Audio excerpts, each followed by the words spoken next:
காலையில் குடிக்கிறவங்களை பற்றி நாம் அவனை குடிகாரன்னு யாராச்சும் சொன்னாங்கன்னா அதை என்னால் பொறுத்துக்க முடியும். அமைச்சர் பேசுறாரு, அது காலையில் 12 மணிலேருந்து இரவு 10 மணி வரைக்கும் தான் கடை இருக்குது. அதனால இப்போ வந்து நம்ம என்ன செய்யறோம்னா காலையில் 7 மணியிலிருந்து திறந்துடலான் இருக்கும்.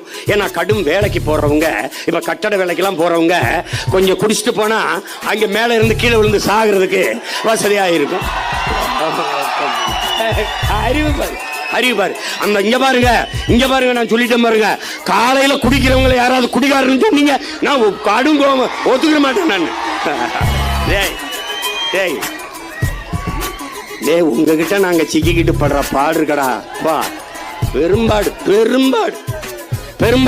காலையில கோயிலுக்கு வா, காலையில தேவாலயத்துக்கு வா, காலையில தொழுகைக்கு வான்னு பெருமக்களே கொஞ்சம் கண்ணை கூர்ந்து பாருங்க, கொஞ்சம் கருணை கூர்ந்து பாருங்க இவங்கள.